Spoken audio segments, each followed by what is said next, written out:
আল্লাহ তাআলা বলে, বান্দা শোনো, মৃত্যুর যন্ত্রণা সত্য সত্যই আসবে, যেটার থেকে তুমি নিজেকে পলায়ন করছিলে, মরতে তুমি কখনোই চাচ্ছিলে না। কিন্তু এটা শুনে নাও, যে মৃত্যু তুমি কখনোই চাও না, সেই মৃত্যুর যন্ত্রণা তোমার আসবেই আসবে। সাকরাতুল মউত, হাত্তাকে এমনকি আল্লাহর নবী সাল্লাল্লাহু আলাইহি সাল্লাম পর্যন্ত ইন্তেকালের পূর্বে নবীজি হাদিসে স্পষ্ট আছে, আম্মা জান আয়েশা বলছেন, নবীজি সাল্লাল্লাহু আলাইহি সাল্লাম একটা বাটির মধ্যে পানি দিছে, আর নিজের পবিত্র ডান হাত মোবারক দিয়ে এই বাটির পানির মধ্যে চুবাইতেছিলেন, আর কপালের ঘাম মুছতেছিলেন নবীজি, আর বলতেছিলেন, লা ইলাহা ইল্লাল্লাহ ইন্না লিল মাউতি সাকারাত, আল্লাহ আপনি ছাড়া আর কোনো ইলাহ নাই, আহা মৃত্যুর তো বড়ই যন্ত্রণা। নবীজি বলতেছিলেন, খুদ রাসূল বলতেছে, যার কষ্ট হওয়ার কোনো কারণ নাই, শুধু আল্লাহ তাআলা দেখাচ্ছিলেন, বন্ধু আপনার উম্মতের হালাত কেমন হয়। নবীজি বলতেছিলেন, হায় মৃত্যুর তো বড় যন্ত্রণা।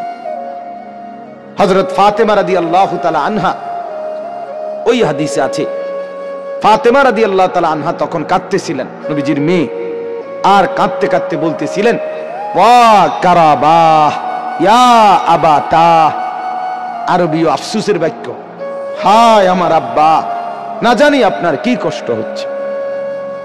আল্লাহ নবীর সাথে সাথে বলছে, লা ইয়া ফাতেমা, না না ফাতেমা, কষ্ট হচ্ছে না, লাইসা আলা আবিকাল কারব বাদা হাদাল ইয়াউমি আবাদা। সুবহানাল্লাহ। বললেন নবী, ফাতেমা শোনো, আজকে তোমার বাবার জিন্দেগীর কষ্ট সমাপ্ত হচ্ছে, আজকের পরে আর তোমার বাবার কোনো কষ্ট থাকবে না।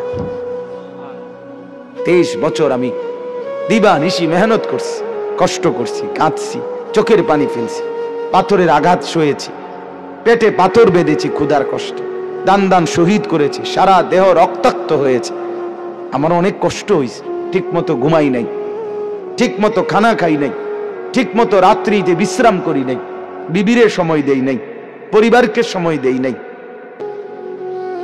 এটা বলতে পারবে না এবারে নবীরে ভালোবাসে, এবারে গাইল্লায় অন্য করে। আমার খুব হাসি আসে, জানে কি জবাব দিত এগুলারে, কি তো জবাব দিব, মেয়ে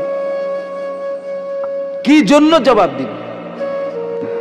মৃত্যু তো খুব দ্রুত, আজ না হয় কাল, এবছর না হয় সে বছর, মরতে তো হবেই, আখিরাতে তো যেতেই হবে, কোনো সন্দেহ নেই।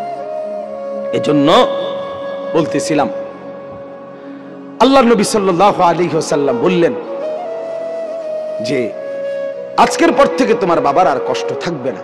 আমার বলার উদ্দেশ্য হলো সাকরাতুল মউত, মৃত্যুর যন্ত্রণা, প্রত্যেককে মৃত্যুর পূর্ব মুহূর্তে মৃত্যুর যন্ত্রণা সইতে হয়, ভীষণ যন্ত্রণা, ভীষণ ভীষণ। কিন্তু ঈমানদার সেই যন্ত্রণার মধ্যেই মজা পায়, মৃত্যুর সেই যন্ত্রণার মধ্যেই আনন্দ পায়। ঝাল তো খুব হয়েছে, কিন্তু স্বাদও তো লাগতেছে, ঠিকই না বলেন?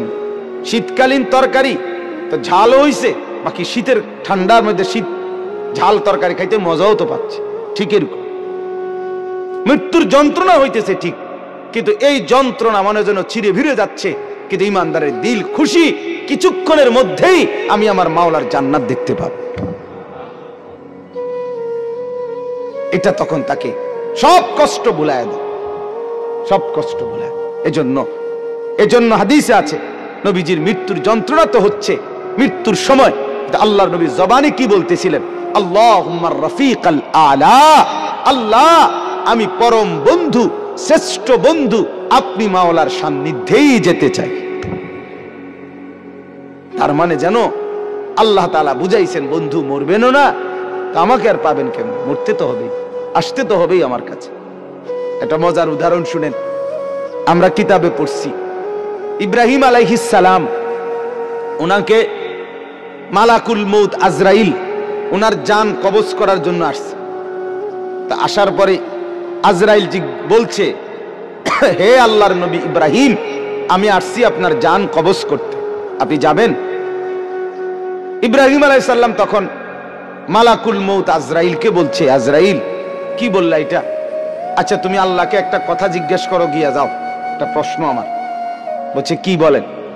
তখন ইব্রাহিম আলাইহিস সালাম বলছে আল্লাহকে তুমি গিয়া বলো আয়াকবিজুল খলিলু রূহা খলিলিহি, কয় বন্ধু আরেক বন্ধুর কি জান কবজ করে? বন্ধু কি বন্ধুরে মাইরা ফেলে? কসাইডে কইতে কম, মানে আমি না আল্লাহর বন্ধু, তা বন্ধু কেমনে বন্ধুর মাইরা লায়? এটা কেমন কথা? আজরাইল গেছেন, আল্লাহ তাআলাকে শুনাইছেন, আল্লাহ তো শুনছেই, তো আল্লাহকে বলছে রব্বুল আলামিন ইব্রাহিম তো এটা বলছে, কি বলতাম? তো আল্লাহ তাআলা ফেরত আরেকটা কথা বলছে যে আজরাইল তুমি গিয়ে এটা বলো ইব্রাহিমকে। এবার দেখো কি কয়। আজরাইল আসছে, আয়েশা বলতেছে আল্লাহ বলছে আপনাকে জবাবে আয়াকরাহুল খলিলু লিকা খলিলিহি, বন্ধু কি বন্ধুর সাক্ষাৎ পেতে চায় না? বন্ধু কি বন্ধুর মোলাকাত পছন্দ করছে না? বন্ধুর সাক্ষাতে যাবেন না? ইব্রাহিম আলাইহিস সালাম সাথে সাথে বুঝে ফেলছে, হায় আচ্ছা তো আসলে মৃত্যু না, এটা তো আমারে মেরে ফেলা না, এটা তো আমার রূহ কবজ না, বরং আমাকে তো আমার মাওলার সাথে মিলায়া দেওয়া। তখন সাথে সাথে উনি বলছে ইকবিদ রূহি আল আন ইয়া মালাকাল মউত, হে আজরাইল মালাকুল মউত, এখন আমার রূহ কবজ করো, আমি বন্ধুর কাছেই যেতে চাই। তাহলে সাকরাতুল মউত, মৃত্যুর যন্ত্রণা সহজ হয়, লাঘব হয়, আসানি হয় যদি কোনো মৃত্যু পথযাত্রী মুমূর্ষ ব্যক্তির সামনে সূরা ইয়াসিন তেলাওয়াত করে। আমার বাপ সুন্নত, সুন্নত মৃত্যুর আগে, মৃত্যুর পূর্ব মুহূর্তে কোন বান্দার জন্য কোরআন থেকে পড়া, এটাই হলো মূলত সুন্নত, এটাই সুন্নত। মৃত্যুবরণ করবার পরে পড়া এটা সুন্নত না, এটা সুন্নত না। মৃত্যুবরণ করার আগে পড়া সুন্নত। এরপরে বলে তো কখনোই পড়ানো না, সেটা হলো স্বাভাবিকভাবে আমার আব্বার জন্য আমি দোয়া করব, তার জন্য কোরআনুল কারীম পড়ে পড়ে দোয়া করা, সেটা তো হলো সব সময়ের আমল আমার। কিন্তু এটাকে একটা রসম বানায় নেওয়া, নির্দিষ্ট নিয়ম বানায় নেওয়া, মরছেন তো এইবার 10 জন দিয়ে এবার নির্ধারিত পদ্ধতিতে নির্দিষ্ট এই সময়ের ভিতরেই পড়াইতেই হবে, দোয়া পড়াইতেই হবে, খতম পড়াইতেই হবে, এর মাধ্যমে তাকে কবরবাসীর বা মৃত ব্যক্তিটার উপকার পৌঁছাইতেই হবে। এখন এভাবেই, এটাই নিয়ম, এটাই সিস্টেম, এটা সুন্নত না। এটা কি না বলেন না? সুন্নত না, সুন্নত নয়। আপনি বলবেন, আপনারা বলবেন এই জন্য এগরে ওয়াহাবি কয়, শেষ পর্যন্ত কথা শুনবেন, এটা কয় দেখবা যেই কোনো কিছুতে এরা উল্টাটা কয়। আসলে উল্টাটা চলতে চলতে এখন 12টা উল্টা হয়ে গেছে, 12টা হয়ে গেছে উল্টা। সুন্নতটা হয়ে গেছে অপরিচিত, বেদাতটা হয়ে গেছে পরিচিত, পরিচিত। এখন মুসলমানের ঘরে একটা দস্তরখানের কথা জিজ্ঞেস করিলে এবার লুঙ্গি আনে, কি লুঙ্গি একটা আইনা বিছায় দেয়, গামছা বিছায় দেয়, অথবা সাদ্দুর কয় হুজুর এটাই সারবো, সারবলে এত কথা না। তুমি যে জানো না বেটা মুসলমান, এটা না বড় কথা, দুঃখের কথা। তুমি তোমার রসুলের এতটুকু পরিচয়ও তোমার মধ্যে নাই। আল্লাহ তাআলা আমাদেরকে সুন্নতের মহব্বত করার তৌফিক দান করেন। তাইলে আমি 2টা ফজিলত বললাম, এবার আরেকটা ফজিলত। রাসূলুল্লাহ সাল্লাল্লাহু আলাইহি সাল্লাম বলেন, যে ব্যক্তি সকালবেলা সূরা ইয়াসিন তেলাওয়াত করবে সন্ধ্যা পর্যন্ত সে বিপদ আপদ থেকে নিরাপদ থাকবে। সন্ধ্যায় পড়বে, সকাল পর্যন্ত বিপদ আপদ থেকে নিরাপদ থাকবে। তাইলে সূরা ইয়াসিন অনেক ফজিলত, মৃত্যু পথযাত্রীর মৃত্যু যন্ত্রণা সহজ হয়। এরপরে সকাল সন্ধ্যায় পড়লে তার আপনার বিপদ আপদ পরেশানি মুসিবত থেকে দূর হয়।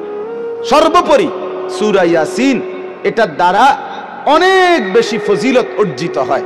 একজন ইমানদারের উচিত সূরা ইয়াসিনকে নিয়মিত তেলাওয়াতের অংশ হিসাবে গ্রহণ করা। আল্লাহ তাআলা আমাদেরকে তৌফিক দান করে।